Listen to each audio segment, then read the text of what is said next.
welcome to another episode of Draft Off. I'm Amari Pollard here with Tari Kandemiri, and we're here once again to put our player picks against each other. Before we start taping, I told Tari that according to my calculations, even though I'm not good at math, my parents can attest to that. 6 years of tutoring did nothing for me. My math is finally mathing in my favor, and I think I might be up. I don't know. Nope, she's not.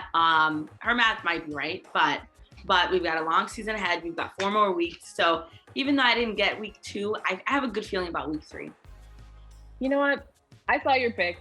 I have a good feeling about week 3 for you as well. But I'm also very confident based off of this leaderboard. Should we tell the people, okay, caveat, like I'm not good at math, so these numbers could be wrong. But as of now, with the points that each player has accumulated this past weekend, I did nothing to earn these points, but because of these players, I have 1,068 points, and Tari has 721. Okay.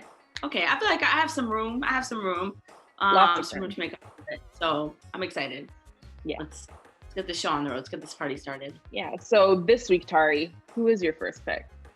So for my first pick, I have been waiting to make this pick. I had to pick Kayla Trainer. The streets know I'm a Kayla Trainer fan, and the numbers do not lie. She was actually number 5 after this past weekend on the leaderboard, so she was almost a captain. We know that Kayla was recently named the head coach for Syracuse Women's Lacrosse, so playing professional lacrosse on Team USA and now going to lead the best team, one of the best teams in the nation.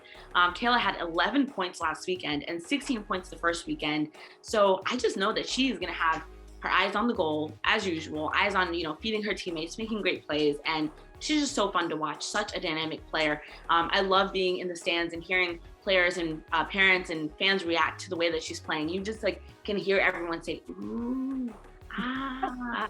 That's just the awe that she elicits from everyone, and it's so much fun to watch.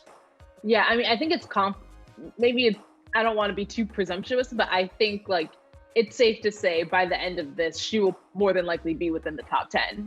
That's Kayla land. That's Kayla land, absolutely. Another consistent player is Katie Glenn. That's my first pick for goal. She started off really strong this summer, not dipping below 0.5 save percentage during any of the first week games. And while this week was tough competition-wise, she's still just one of those solid forces in cage. She has experience, the skill, and it's also, while I love how AU drafts up teams, it is nice to see players return to the same team that they've played with before, because you get to see how they grow over the summer. Yeah, I agree. It's like those first week teams. I know we're not supposed to really stick to just one team, but I just love the first week teams. I think, I don't know, it just makes sense to see them in those colors with those teams, but I understand if we need to mix it up. For my second pick, I chose Kaylee Waters. If I'm a defender, I want Kaylee Waters in goal with me, okay? I feel like the way that she just is able to orchestrate the defense, her eyes are always on how are people moving, where's the ball, what do I need to do, and she's so athletic. She had 17 saves last weekend, mind-blowing, absolutely mind-blowing to me, just how dynamic she is, and just so fun to watch. So, Kaylee, I'm on your team. I'm rooting for you. We need to talk about Ella Simpkins for defense. I love that this weekend we saw so many defenders attacking the cage, and she was one of them. We love to see it. And I think it's so important to remember that just because you're a defender now doesn't mean you were always a defender. Ella started off as a midfielder before she transitioned into this position, and we still see those midfield skills with her on the draw and throughout the field with ground balls and cause turnovers. So again, just a really active player. Yeah. I agree. For my third pick, I picked someone that I feel like is really underrated, a low-key defender in Kira Pelton. Kira is not only a professional lacrosse player, she's also currently getting her master's in mechanical engineering from Stanford. So we have to stand, okay? We have to stand. But someone put me on. Someone said, keep your eye on this defender. And I think they're right. We honestly haven't even scratched the surface in the things that she can do. You mentioned Ella Simpkins earlier. That's someone that's really versatile and can play midi, can play defense, can do all these amazing things. Her senior year, Kira was actually second on the team at Stanford in draw controls and in ground balls.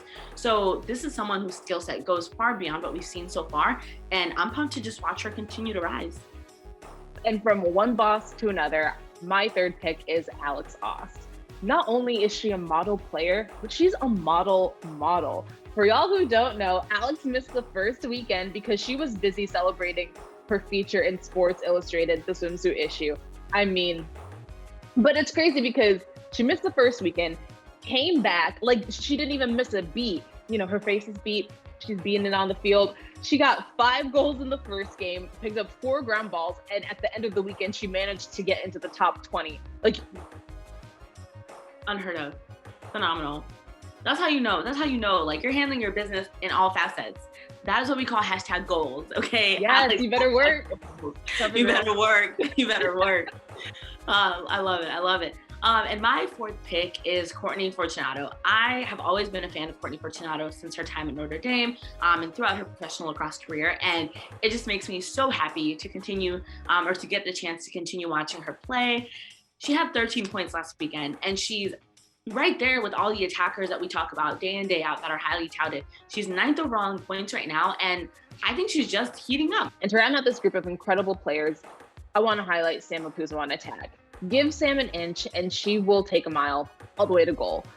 Even in a crowded 8, she manages to find the open space, cut to it, get the ball, and shoot quickly. I mean, and these shots she's taking are not easy angles.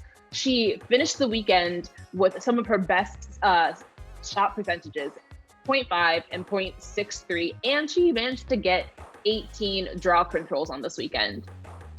I mean, obviously coming into this league, we knew Sam Apuza was someone to watch out for. But again, week after week just keeps on solidifying that she is a top-notch player. Yeah, she's a boss. They're all so good. They're all so good. And part of me is like sad that it's already week 3 because I want tons and tons of weeks of professional lacrosse, but we get to watch, we get to cheer them on, and hopefully week 2, or hopefully we don't get a repeat of week 2 and I win week 3.